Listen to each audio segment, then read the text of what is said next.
Bienvenue. J'espère que vous vous sentez bien. Je suis heureux de vous retrouver. Et j'espère que vous vous aimez. C'est le sujet que je vais aborder après la méditation de 5 minutes pour la paix en nous. Méditation pour laquelle je vous invite à vous installer confortablement en vous et à contacter la respiration en vous plaçant à l'entrée des narines et en observant l'air qui entre et qui sort des narines.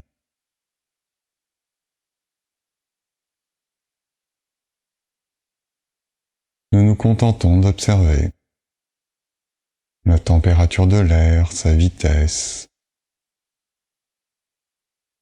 sa densité, toutes les sensations que nous avons lorsque l'air entre dans les narines et lorsqu'il en sort.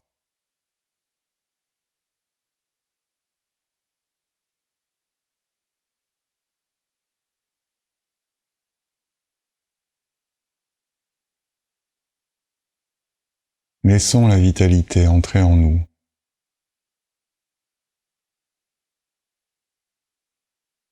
À chaque inspire,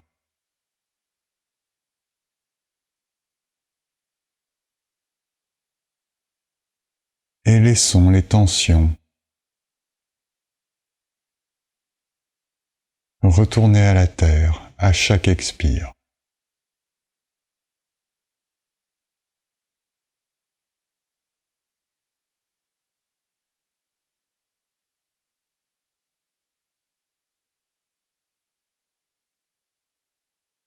Puis nous suivons le trajet de l'air depuis les narines jusqu'à notre poitrine.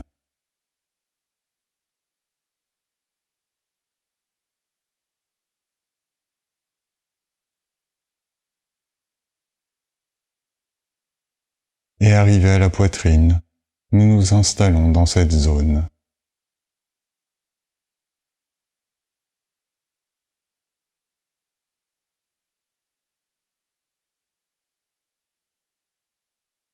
Et observons son mouvement.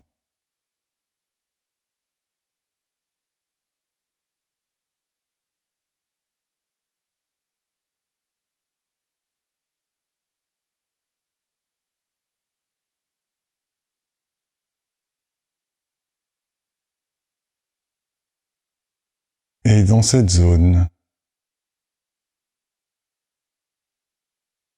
nous allons nous répéter en nous. Je suis.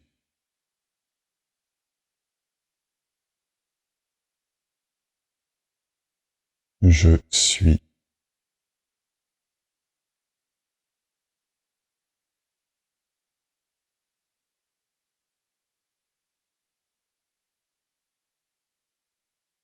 Puis nous allons prononcer, toujours dans cette zone,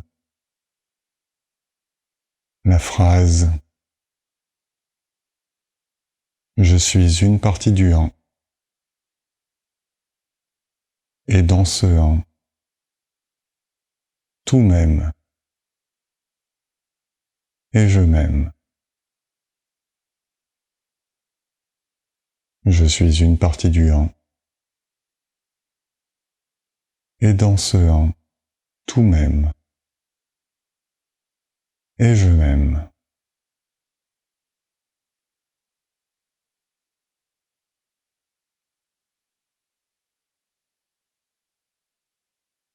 Puis nous allons faire résonner en nous notre prénom, suivi de je m'aime.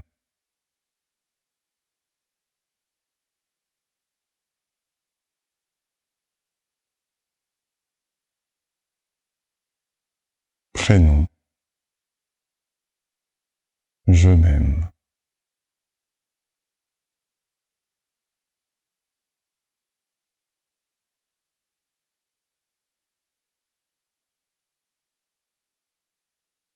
Puis nous prononçons à nouveau notre prénom, en nous, suivi de la phrase « J'aime qui je suis ».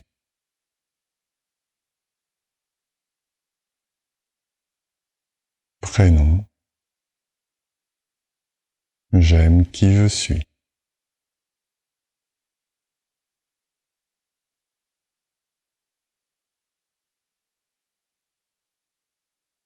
Apprécions encore quelques instants cette douce sensation qui s'empare de nous lorsque nous sommes traversés par l'amour de qui nous sommes.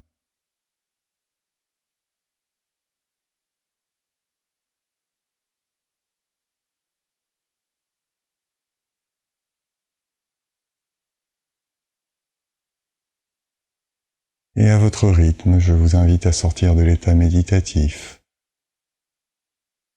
par des petits mouvements, des étirements.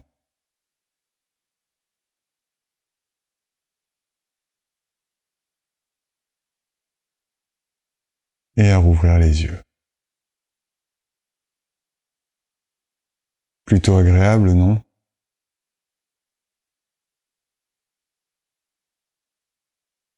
C'est tellement apaisant de s'aimer. C'est le sujet que je souhaite aborder aujourd'hui. Je vais l'aborder dans quelques minutes, mais auparavant, je voudrais juste vous partager un petit témoignage de ce que j'ai vécu la semaine dernière en jeûne. Je viens de passer une petite semaine à jeûner, une vraie semaine à jeûner. Et je ne vais pas vous faire l'article de toutes les vertus du jeûne. Je l'ai déjà fait dans d'autres vidéos, je vous invite à les consulter si le sujet vous intéresse. Mais cette période de jeûne, c'est toujours une période de nettoyage physique, corporel, évidemment. Mais vous vous en doutez, ça va bien plus loin que ça. C'est aussi un nettoyage émotionnel et mental. Toujours un petit peu challengeant pour le corps, challengeant pour le mental, challengeant du point de vue des émotions. Quand on se nettoie, il y a plein de choses qui remontent à la surface. Sur le moment, c'est pas forcément hyper ok.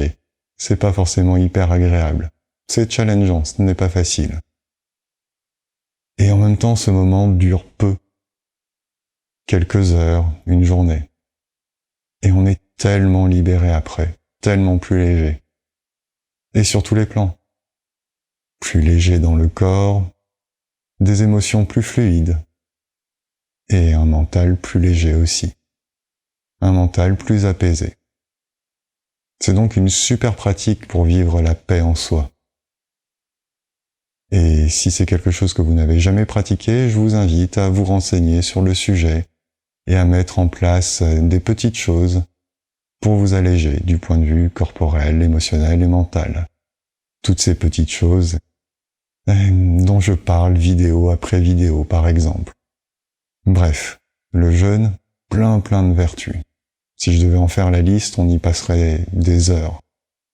Encore une fois, des vertus sur la santé, sur l'énergie, sur l'équilibre corporel, sur l'équilibre émotionnel, sur l'apaisement mental. C'est sans fin. Mais ce dont je veux vous parler maintenant, c'est une des expériences vécues durant cette semaine. Nous étions en groupe et le principe du stage veut que nous ayons des activités le matin, l'après-midi, le soir, pour pas trop penser à manger. Et puis pour ancrer dans le corps toutes les vertus du jeûne, pour aider le corps à se détoxifier, pour aider le mental à s'apaiser et les émotions à se fluidiser, à se fluidifier, à être plus fluide. Et parmi ces activités, il y avait des marches. Lors de l'une de celles-ci, je vous passe les détails, nous nous sommes retrouvés à un point du chemin où il y avait deux options. Soit faire demi-tour, soit essayer de rejoindre une route pour laquelle le chemin ne semblait pas être vraiment tracé. La route ne devait pas être très loin, 1 kilomètre maximum. Mais dans les petites montagnes de la Drôme dans lesquelles nous nous trouvions, près du mont Ventoux, c'était pas impossible que la route soit en surplomb et qu'il y ait un petit peu de dénivelé à gravir. Et quand on regardait au loin, on n'apercevait pas la route, on voyait que ça montait, mais bon, sans être vraiment capable de dire si ça montait beaucoup ou pas et s'il y avait un chemin ou pas. Après consultation des cartes GPS et des plans satellites sur un smartphone, j'ai estimé, j'ai jugé qu'on pouvait rejoindre la route. Et j'ai entraîné le groupe à aller sur un sentier qui n'en était pas un. Et à s'embarquer dans une aventure qui était digne d'une belle galère et bien dangereuse.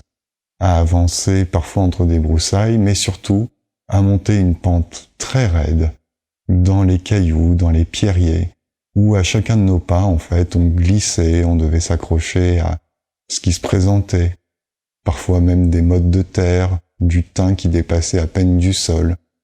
À nouveau, sans entrer dans le détail, l'ascension que nous avons réalisée, au 4e ou 5e jour de jeûne, donc en étant quand même un petit peu corporellement affaibli, en tout cas en étant dans une phase où le corps était encore en train d'essayer de s'habituer à la privation de nourriture et aux nouvelles conditions d'énergie dans lesquelles il était, dans lesquelles nous étions, tout notre être était en train de se nettoyer et de vivre quelque chose de challengeant. Donc avec des ressources en énergie qui, sur le papier, ne devaient pas être faux folles. Et pourtant, nous nous sommes embarqués dans cette belle galère, dans cette ascension que je pense des marcheurs confirmés, en bon état de forme, en ayant pris un bon petit déjeuner, n'auraient pas une ascension qu'ils n'auraient pas nécessairement réussi, pour laquelle ils auraient sûrement fait demi-tour. À la fois parce que c'était dangereux, et à la fois parce que c'était très éprouvant physiquement. Et dans le groupe, où nous étions une petite dizaine, avec des conditions physiques tellement différentes, avec des âges très variés, avec des habitudes de la marche allant de aucune expérience à relativement expérimentée. Nous nous sommes embarqués là-dedans, et tout le groupe est arrivé au sommet, est arrivé à la route, sans se plaindre, en gardant le sourire, en faisant pas après pas ce qu'il pouvait pour avancer, vraiment dans des conditions très difficiles. En plus avec beaucoup de vent qui faisait que dès que nous nous relevions un petit peu de la pente, nous risquions d'être déstabilisés par le vent. Parti un petit peu en éclaireur, je suis arrivé le premier à la route et j'ai observé chacun vraiment se dépasser, aller trouver en lui des ressources insoupçonnées et garder confiance et avancer. Et tout le monde est arrivé à la route. Tant bien que mal. C'était magnifique à voir. Vraiment beau. Et si je vous relate cette histoire, c'est parce que j'ai vraiment été impressionné par la capacité de chacun, quelle que soit sa condition physique, morale, à aller chercher en lui les ressources qui lui permettaient d'avancer et de faire le pas suivant, sans se plaindre. Vraiment, c'était magnifique. Et cela a confirmé, si besoin était, que nous avons tous en nous les ressources pour faire face à tous les défis de la vie qui se présentent. Sauf qu'on ne le sait pas. On vit dans des conditions de confort qui font que on ne va jamais exploiter tout le potentiel qui est en nous. Et c'est ce potentiel qui mérite, qui demande, qui appelle à être révélé en nous. Aller chercher quelque chose qui est au-delà de ce que nous croyons être capables de faire, parce que nous le pouvons, parce que c'est là. Parce que même dans des conditions où l'organisme pourrait sembler affaibli, même dans des conditions difficiles, dangereuses, nous avons toujours les ressources pour faire face aux défis qui nous sont présentés, ou que nous nous sommes présentés. Voilà pour la petite histoire que je souhaitais vous conter. S'aimer. S'aimer inconditionnellement.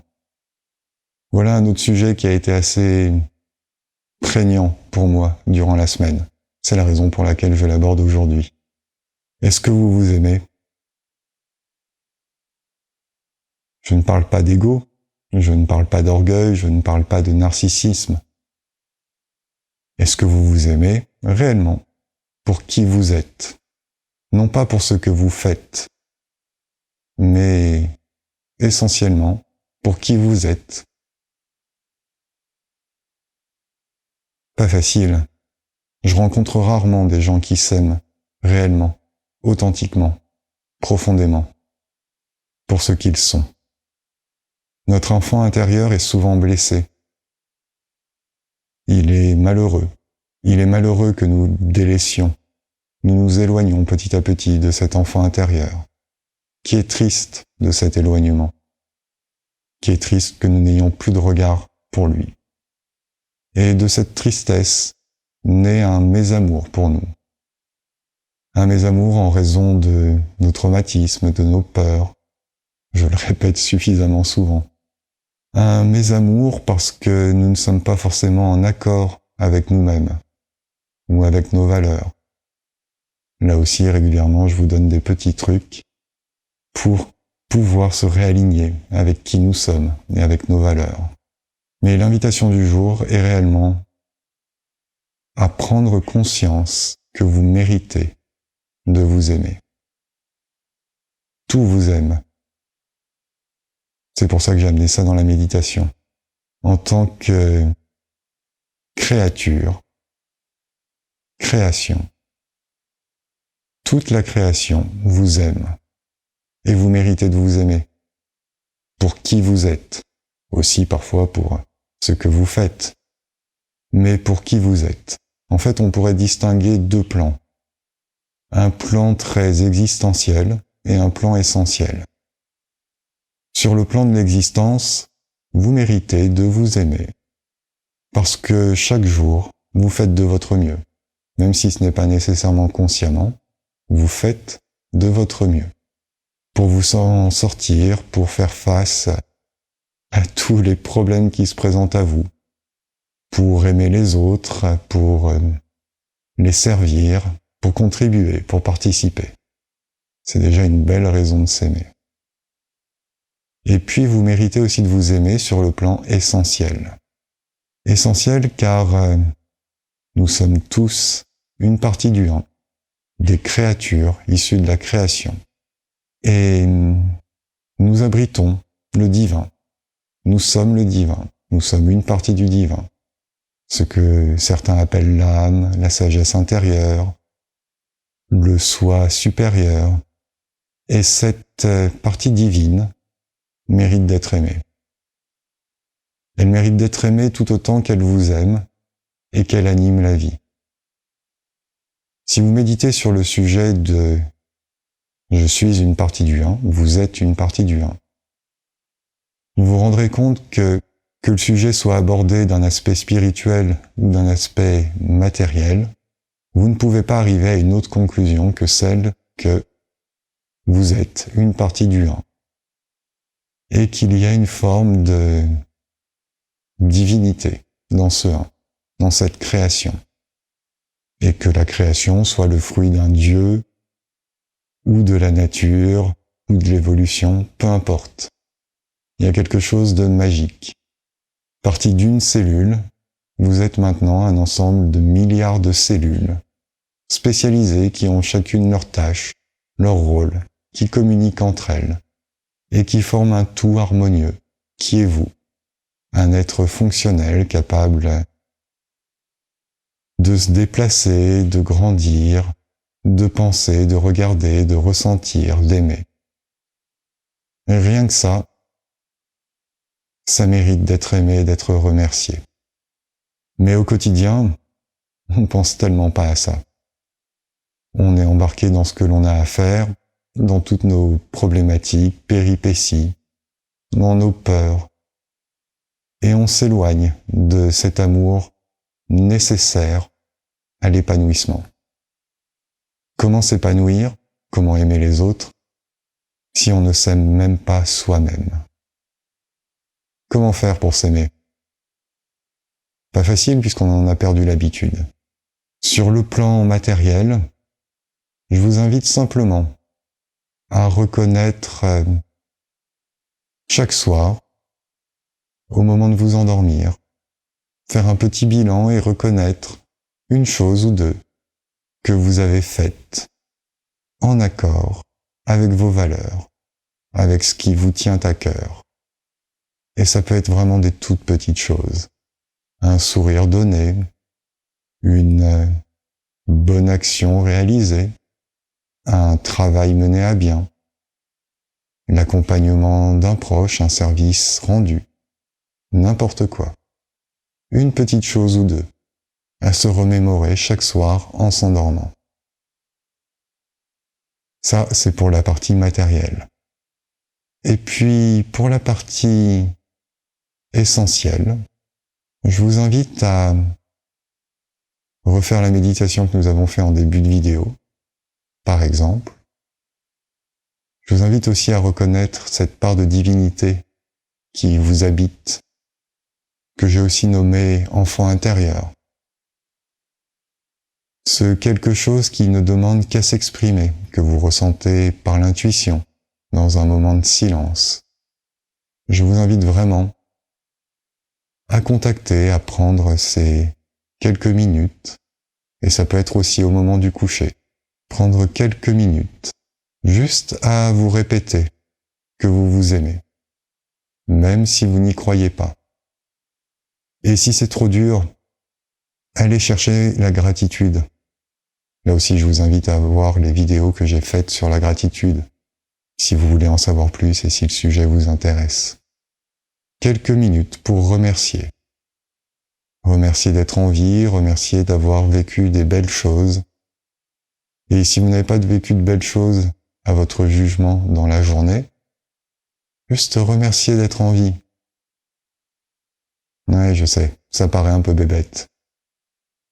Et en même temps, même si c'est dur pour vous, forcez-vous un petit peu à le faire et vous vous rendrez compte du bien que ça crée à l'intérieur. Un bien incomparable avec tous les plaisirs que l'on peut rencontrer. Et un bien essentiel. Essentiel car il nourrit notre âme, notre sagesse intérieure, notre nature. Et essentiel parce que c'est un carburant tellement précieux et tellement puissant pour alimenter le moteur de la vie. Et si vous vous en sentez l'élan, vous pouvez même vous faire un câlin à vous-même. Vous vous prenez dans vos bras, vous serrez bien fort, et vous vous dites, en prononçant votre prénom, prénom, je m'aime. Et vous pourrez apprécier combien ça fait du bien. Voilà, j'espère sincèrement que vous aurez l'élan d'essayer ça et de recontacter qui vous êtes essentiellement, c'est-à-dire une belle personne avec un potentiel illimité, insoupçonné.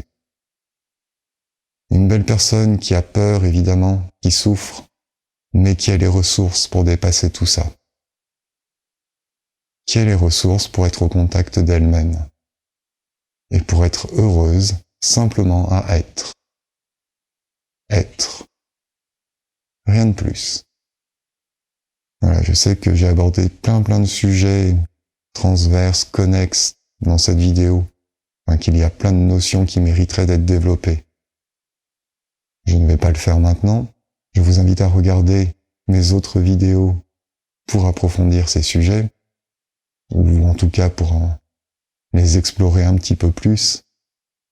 Et je vous reformule cette invitation impérieuse, qui est tellement en lien avec vivre la paix en soi, la rayonner et permettre la paix dans le monde. Aimons-nous nous-mêmes. Aimez-vous. Vous méritez d'être aimé. Vous méritez d'être aimé. Et vous méritez de vous aimer. Voilà pour ce que je souhaitais vous témoigner aujourd'hui. Et je vous donne rendez-vous dimanche prochain à 11h pour une nouvelle méditation pour la paix, pour vivre la paix en soi et la rayonner. et pour un nouveau sujet connexe à vivre la paix en soi et à la rayonner. Beau cheminement à vous. Si cette vidéo vous inspire, merci de la partager et si vous en avez l'élan, de la commenter, de cliquer un pouce et de vous abonner à ce canal. À bientôt!